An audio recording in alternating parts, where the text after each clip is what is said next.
Hey, everybody, this is Brett Ingram, and this is the optYOUmize podcast, the show that helps entrepreneurs build their dream business and dream life. Today, we're talking with Crissy Connor. She's a visibility strategist, certified coach, and the creator of the Visible CEO movement that empowers women to become visible CEOs, increase their impact, influence, and income through video, community, and connections.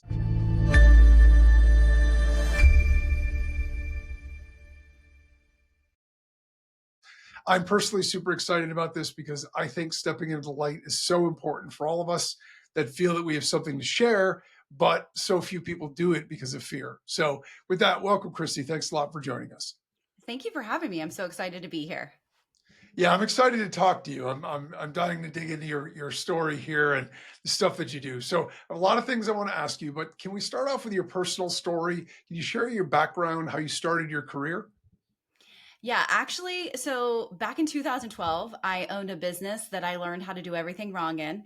And I made skincare in my basement. We bootstrapped everything. And so I literally bootstrapped marketing, creating a website, growing a social media following. Like I bootstrapped everything. I didn't know what I was doing and I had no direction, but I played around and made it work. But my biggest issue in that business, I had a partner. And so she was always trying to submit us to Shark Tank and the news and magazine articles. And I would, after she told me this, after I would get off the phone with her, I would go to my room and pray to God, please don't let us get selected. I cannot be on video. I cannot handle people being mean to me. I would never be able to do this. Obviously, that business did not last for multiple reasons. And what I had done and I had built, people started messaging me and my friends and be like, hey, can you help me grow my social media? Can you help me do my marketing? I'm like, yeah, I don't really know what I'm doing, but of course I will help you. And then I decided to start taking this business seriously and really started investing in myself, learning what I was doing right and wrong, finding out like many people wanted to work with me, built my business on referrals and realized I could only go so far. And I wanted to start creating one-to-many programming versus doing people's social media and doing people's ads. And the only way to do that and be successful was to put myself out there. And before I did that, I launched a $10 a month membership in 2017, thinking there was no way that I would not have millions of people in it. Was very disappointed that I built it and no one came, and realized that visibility was something I had to figure out and do. And basically, long story short, I couldn't find anybody who wasn't, and everybody was like, oh, I've been on the news. Oh, I came out of the womb with a camera in my face. Everybody was like so used to being on the camera. And I was like, I need somebody who literally gets hives, whether they're nervous or not. I need somebody who is going to teach me about saying and my fears of what people are going to think about me and how not to trip over my own words. Like I need someone to help me with all these fears that I'm struggling with. And I couldn't find anybody. So I literally became the person that I needed. I became her for other people because I was willing to show up on video as an introvert, as someone who didn't want to be the center of attention for other people, even if Yeah. I wouldn't do it for myself. That's really powerful, and it's a great distinction there because I think it's so true, and it's ironic that I see this actually with a lot of entrepreneurs too. They're willing to do things for other people they won't do for themselves, and you Nope. say if you just did that for yourself, like you know, I mean, it would work, right? But I don't know what that is about human nature, but that's a really common thing. But it was good of you to recognize that you were comfortable enough to do it if it was for another cause other than yourself. So, Yes. um, so you had, a fear of doing this, like a lot of people do. I talked to people. I spoke to a woman the other day. She has all the gear. She's got everything. She showed me her whole studio. She's got everything set up like it's Yeah. gorgeous. And I'm like, well, how many videos have you made? How many episodes? Well, I haven't started yet. Well, I said, well, how come? Well, I just don't know. Like, I don't even know. I don't know if I could be on camera. I said, you have an amazing background. You have all these stories to share. You have information that's so captivating. You have a great presence. Like just Yeah. talking to her for a few minutes, I was like, you're made for this. What do you mean you're nervous? I said, you'll forget the camera's there. You just got to get started and you'll get more and more comfortable with it. I said, the first time you rode a bike, you didn't get on it, ride down the street popping wheelies. you fell down, you skinned your knee, but you get up and you try it again, So, um, what was the turning point for you? I mean, you shared sort of the trajectory, but was there a particular moment or was there a particular epiphany that you had where you were like, I've just got to do this. I've got to step into the light and be visible. Yeah, well, first I cheated at visibility. I don't know if you know you can do this or not, but back in 2017, I was getting on video. I was on Facebook Lives. They were very, very popular then. This was before really we had stories and TikTok and Reels. And so I would go Facebook Live, only me. So I could decide whether or not I was going to post this or not after I tried to edit video and it took 4 hours and that was a waste of my time.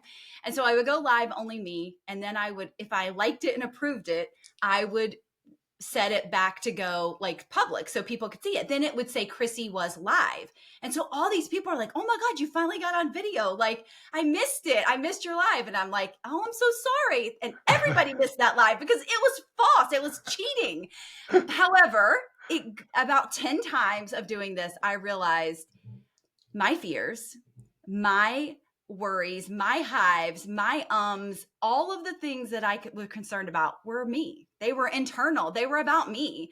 And that's when I really had that shift, that I'm getting on video to help other people. Like, yes, there are going to be people that are smarter than me. Yes, you're going to be people that know more than me, but I'm not getting on video for those people. I'm getting on video for the people who are 2 steps below me, right? And they really have no idea what to do, how to grow their business on social media, how to grow their business with marketing. And so it really was getting over my ish and being done with it and being like, this is ridiculous. You are better than this. Stop playing around and cheating the system and actually push that go live button. So the funny thing is, my first real live that was not cheating, I taught my audience how to make Jello shots because it was something my friends wouldn't care. They wanted to know. I would save money because I would not have to bring all the Jello shots to the events anymore. And so many things. I was less worried because I didn't need a script. I knew exactly what I was doing. And so after that video, and I got so much love on that awful video. I look back at it today and it's like, whew, that was so bad. But I got so much love on that video. It actually gave me the courage to keep going and moving forward. And if I could help people feel like they changed their lives in Jello shots, what could I do if I actually help them grow a freaking business? Yeah, which is great, and it's great that you were able to, pick something that you inherently felt comfortable with. Because here's the thing: I mean, I've done a lot of presentations in a variety of like situations in my life, and I can tell you the ones I was most nervous about. It was less about the crowd; it was more about my mastery of the subject matter. If I felt like I knew what I was going up there to talk about and I had a reason to do it, then I felt really good about it. If I was unsure or I'm doing something for a company and I don't believe, then it's a lot harder to then feel confident, even if your messaging is great, because it's not really, it doesn't feel that same way. And so that's powerful. But the other thing you mentioned that I want to key on is you said, if you're 2 steps ahead, right? Or someone's 2 steps behind you. And this is the thing that I think a lot of people miss. They feel like they need to be an expert to be a podcaster, an expert to make content, an expert in whatever field or whatever they're going into. And I'll be honest with you, it's one of the things that I struggled with my own podcast because I had the desire to do it. I wasn't even afraid, to be honest, to be on camera or any of that. My biggest issue was that if I'm starting a podcast for entrepreneurs, I got to know more than everybody else, right? I mean, because I'm going to be bestowing my wisdom upon everybody. And then I've struggled with this for a couple of weeks. I had everything ready to go and I just did. And I went to bed one night. I literally woke up the next morning and this thought just shot into my head. And it said, you don't have to be an expert. You just have to be real. You just have to share the journey, share the things, be vulnerable, share the things that didn't work, share the stuff you don't know, and bring on other people that have expertise and share that with the audience. That's where the value is. As soon as I made that mental shift, I had 0 reservations. I jumped into it both feet because it changed my entire mentality. I didn't then feel like I need to know everything. And so, and I don't know if you see this, but I feel this way anyway. The irony is, even if you did know everything, people don't want to know it. They don't want to, they don't want to know it all. They No. want somebody who feels human and real. Yeah. And we all make mistakes. We all have weaknesses and vulnerabilities and insecurities. And if we share that stuff, that's the thing that actually bonds our audience to us, not, ooh, look at how much he or she knows, right?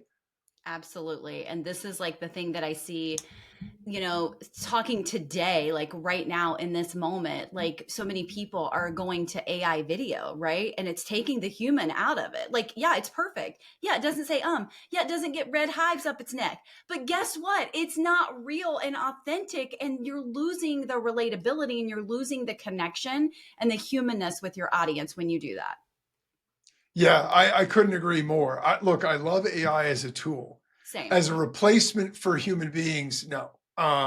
There are lines. I have no interest in making my podcast with an AI bot. Like no interest. I don't care how much it sounds good or any of that, because the whole point is I don't want to listen to that either, right? Yeah. I mean, if you have a message to share with me, I want to listen. If you're going to send your bot on for me to interview, I'm not interested, because you know what I mean? Like any computer could do that, but Yeah. you're you and you're the only you. And so if we can have a conversation, that's there's value in that for me and for the audience. And so I fully agree with you there. So so what you went from doing this personally, right? You started making your videos, going live and all that other stuff. And then you decided that you'd start a movement. So what inspired you to actually create the Visible CEO movement, and how has it evolved since you started it? Because I see so many women who are visible in their own way. I think visibility can look many different ways, but they're not building the connection with their audience through face to cam video the way that it can. Because unless you're in person, like that is the next best way to build that solid relationship, that one-sided relationship with your audience. And also, they're hiding parts of their business. So maybe they're getting on video and checking the box every day, but they're not authentic. They're not talking about their offers. They're not giving their offers time in the spotlight. So they're not making the money that they desire. So there's so many things in our businesses that get to be visible to our audience, right? And if we're hiding some of those because we don't want to fully show up as our authentic self, we want to hide that part because we want to be perfect. That is a disconnect with your audience, and they're going to see right through that. They're not going to feel, and I love that, if we don't have emotion in the way that we're talking and the way that we're presenting and the way that we feel about our offer, the way we feel about our business, the conviction, all of those things, emotion has the word motion in it. It gets people to move. That doesn't mean just buy from me, but like, let me stir something up inside of you, and if I trigger you, then feel free to unfollow me, but I'm not here to create so content. And I hope that my audience and my clients aren't either, that we're here to help people move, make a decision, do something besides deciding that I'm going to be average and I'm going to be okay with that. Like move and like create something with your life, have a purpose, influence them, impact them. And so that is really important to me because, again, getting on video was one part of it, but there's so much more that we can choose and we can decide to do to be visible and be truly visible. And it starts with seeing ourselves, who we really are, honoring where we're at and being honest about that, and also showing up accordingly and sharing that authenticity and that vulnerability with our audience. Yeah, I like that. And I also think that, to your point, we've sort of there was sort of an arc in the way that I see it with social media, right? We went from cat videos and baby videos, and they were getting tons of likes because the whole idea was novel. Then we got to a point where that all burned out. And Mm-hmm. we got to this point of curation where things got to a point of the perfectionism of what you project was so just unreal, is literally the best word for it, because it was fake. Everybody's always having the best time they've ever had in their entire lives. Everybody looks like a model, every photo, every shot that they're in, they're posing, they're playing to the camera. And I actually believe we've sort of come over that arc, and finally where there's now a thirst for authenticity. People don't want that nonsense. They want to know who people are. The younger generation in particular, I know it matters a lot to them who they do business with in terms of the values of the company, the values. They want to know the purpose and the goals behind stuff. It's not like the old days where you bought something out of a catalog, and if XYZ company sold it or ABC company, who cares? There's so much more visibility with all of that, that, Mhm. like you said, if you're hiding stuff or you're pretending, and this is where I think social media, some of the problems with social media and people having these psychological issues and Mhm. stuff that comes from it is because if you're putting on a persona, if you're putting on a show, it's exhausting. There's a reason actors don't act 365 days a year and 20 hours a day, because it's tiring. You have to have downtime where you could be yourself.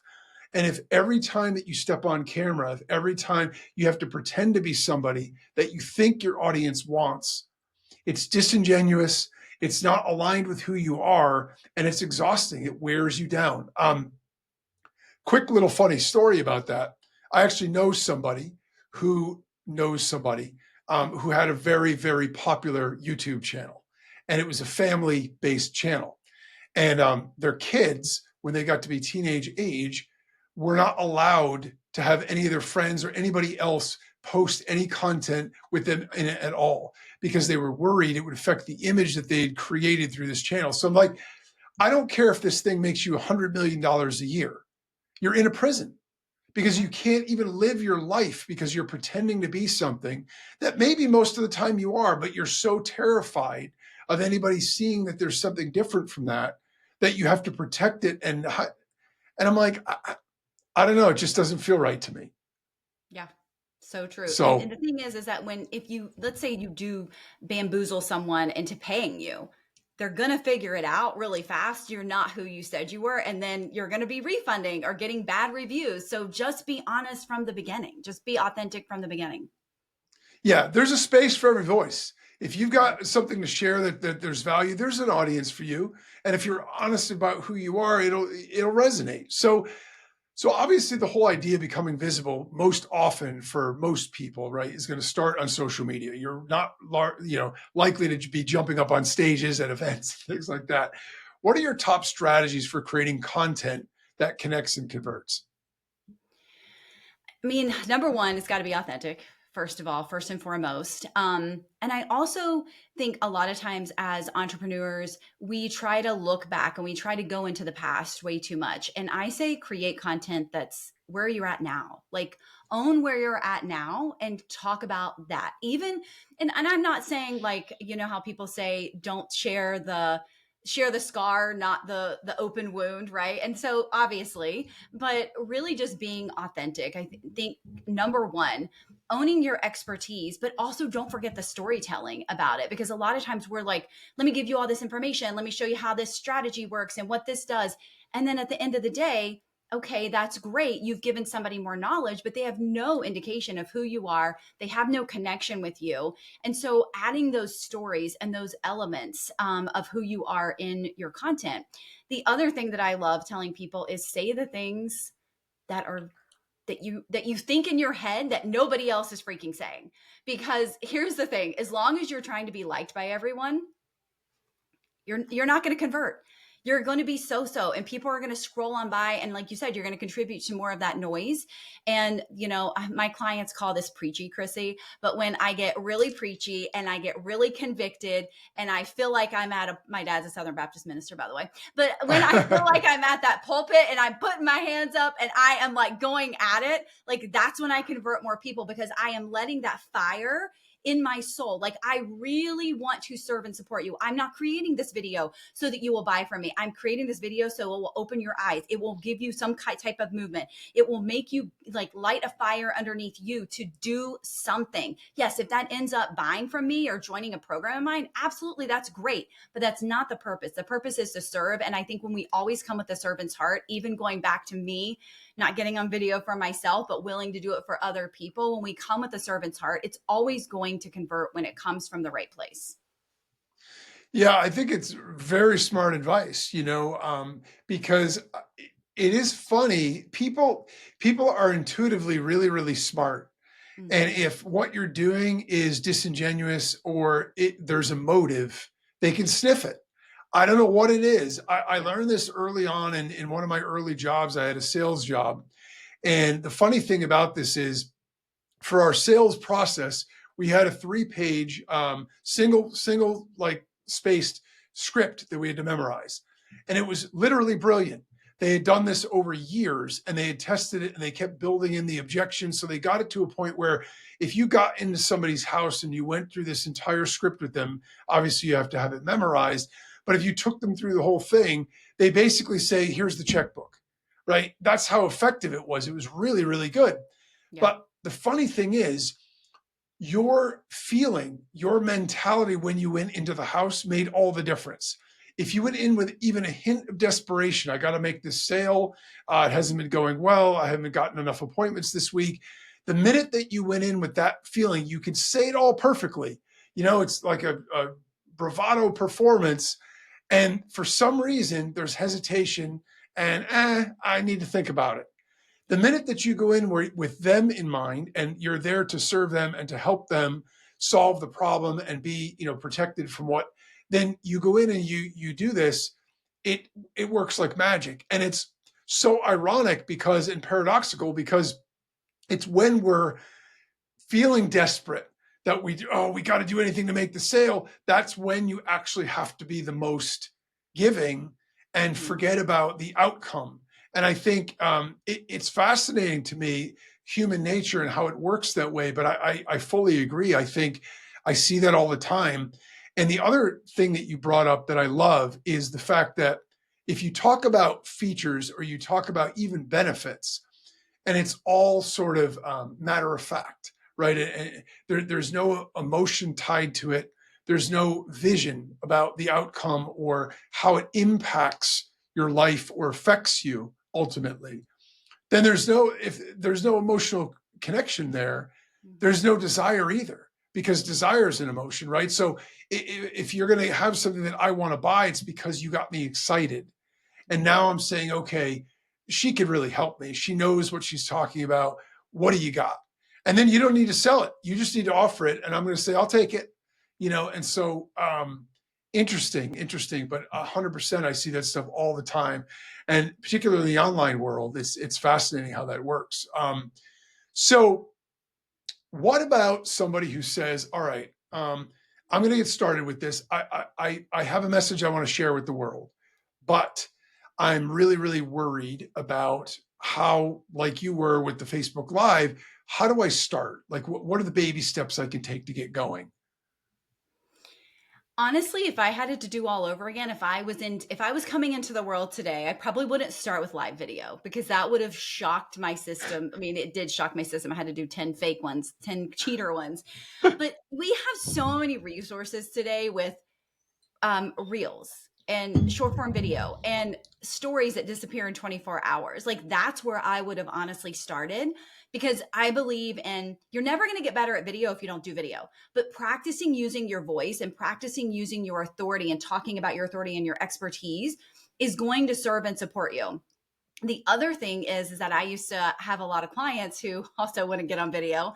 And so I found that sometimes when we respond versus being a teacher, if responding is so much easier for us. So I would video my clients and asking them questions, but I wouldn't be on the video. And so they would respond. And so sometimes even taking a question, I get asked this all the time. Let me tell you, just answering that question, even if you don't have anybody actually there asking you, go to a Facebook group and see what people are asking. Go to Quora or any site, any video, find the questions underneath it and, say, I get asked this all the time, right? Like I hear this all the time, and just practicing using your voice. And if you're like, I can't put my face on video yet, Crissy. Okay, that's great. You know what? There is this other thing called voiceovers, podcasts. Learn to be a guest on podcasts, right? And again, that responding, but also doing voiceovers on a reel, like video your feet walking and talk about voice over your journey. Like there's so many tools that we can use that you can baby step into it. But also I'm the uncomfortable girl and I love doing things that are uncomfortable and I love stretching myself. So you can also just go right into it and just go do it. Yes, I had to be ready to go do it and I cheated the first 10, but really when you just decide, I'm going to get over myself and I'm going to just go for it and push the live video. Live video is honestly the easiest type of video to create because there's no editing. You just go and you pour your heart out to your audience and then you push end. That's it. That's it. Create a couple bullet points. Grab a couple, sticky notes and have them on your screen to keep on point. But really, it is the easiest type of content, but most people are afraid of it because of the real time. And here's the thing, again, with AI, I'm like, people are like, you have a misspelling in your post. I'm like, good. People know AI didn't write it. Crissy, in the middle of your video, you stuttered or you said this. Okay, great. People know it's really me. Guess what? Like, the more authentic you're going to be, the more you're going to connect with your audience. And again, it's like when we start that video or we start our business, that day one energy, right? We want to shout it from the rooftops. Even if we're scared, we want to shout it from the rooftops. So get yourself back into that day one energy and go press the record button and just like pour your heart out to your audience and why you do this and what you want to see in their lives change and how you can support them to do that. And it will be a game changer for you. That's great advice. And to your point, I don't edit my episodes. I mean, I trim off the end, the beginning, and if there's a technical issue in the middle or something, but otherwise, every it's all in there because same idea. You want to listen to people like they're having a real conversation. If everything is overly polished, there's something inauthentic about that. I don't think we need to hide who we are. I just think we need to be who we are. And I think it definitely works. And to your other point about just pushing the record button and going, what I love about that is you can make all the plans in the world, but it's like the old Mike Tyson quote, right? Everybody's got a plan. They step into the ring until they get hit. The minute that you start doing it, you're going to find that 10 or 11 of the things that you thought that you spent weeks mapping out and planning, you're throwing them out the window anyway. Because once you get into the trenches and you're doing it, you learn so much faster that way than any other way. Coach, a mentor, that's great. And we can all help people and get them to give them some of the answers to the test. But the real sort of rubber meets the road is when you start doing. And when you start doing, you also start figuring out, and that builds your own self-confidence and your own resilience because now, hey, I'm actually doing this, right? I mean, okay, I didn't love my first video, but I did it, and my next one will be better. And you were saying before how your early Jello shot video was probably terrible. We all had terrible. I mean, I don't even want to listen to my early episodes, right? Because I know they were terrible, but I tell people the same thing. I'm like, lean in, embrace the suck, right? Like, who cares? Because there's only one way to get better. With practice, you've got to do it. And so, I mean, if you really need to do it off camera and like not post for like the first 20, then okay, you could. But I think just go for it. I love that advice. I think it's really, really smart. So what about for introverts? What about somebody who's nervous just in general about sharing their message? It's not so much the camera itself. And they're nervous about being visible, and they're nervous about whether or not they're going to come across as authentic. Like, do you have particular advice for them? Is there something that they could do to sort of step out of their comfort zone? Well, as an introvert, I get that because, again, I never wanted to be the center of attention. Like, don't put the spotlight on me. Don't sing happy birthday to me in a group of people. Like, I do not. Like, that is like, still, if I go to a networking group, I will find one person. I will not be the life of the party unless I'm there to speak. And then I will be business owner Crissy, who is ready to pour into my audience. It really is about, I think there's some, I think our energy shows up before anything else. Even if our video is imperfect, even if we're stuttering, even if, we have hives, even if whatever happens, right? Our energy shows up. And I still believe, again, it's hard for an introvert because I feel that, but also it really is what's your intention, like setting your intention, grounding yourself. I did this exercise with my clients where I had them envision that they were talking to one person, right, on video. We did this whole program a couple months ago where it was, you're already on video, let's improve it. And so you really just sit there and you imagine the person's life that you're changing. And then can you go further than that? And then can you go further than that? And just really just imagining yourself getting outside of your city and outside of your state and outside of your country, right? And you're just supporting so many people with that, and just like grounding yourself before you get on video, doing some breath work, or maybe you need to have a dance party and jump up and down and whatever it is to get those nerves out. But it is really still just putting in the reps, like you said. That's how you're going to get better. That's how you're going to do it. And yeah, I mean, you can always, again, go the interview route, go the 24 hours disappear story route, but it is truly just about doing the thing, even as an introvert. Yeah, absolutely. Another really subtle technique is smile. I don't know where I read it, so I wish I could give credit to whoever said it, but they said there's a connection, mind body connection kind of thing, where when you smile, it's impossible to simultaneously do that and feel completely like nervous or whatever. So it's not a life changer, but it's a cool little tip where right when you're getting started, it also warms the audience to you. So Mm-hmm. they see your smile, that reflects back. And so in general, the energy you get back feels good if you're in a position where you can see it. And so I think all of those little techniques, and you'll figure out what works for you as Mm-hmm. you go through it a little bit, I think too. Again, it's all about doing it at some point or another. So your focus is a lot on helping women become more visible. Do you think that there's a difference in the process or the value of being visible for men and women in doing that? I mean, I've worked with men too. They're typically not in my programming with women, but I've seen men have similar issues. But what I've seen more so than not is that women are afraid of being too much. They're afraid of being too confident. That can seem vain or like vanity, or I'm too sure of myself, And so I see women questioning themselves that, like, we're not allowed to brag about our success, we're not allowed to talk about our results, like it's just bragging, it looks gross, and so I see women more concerned with this than I do men. And I don't know if you've ever heard the study, but a man will apply for a job if he's 20%, he makes 20% of the qualifications, where a woman has to be 80% or more.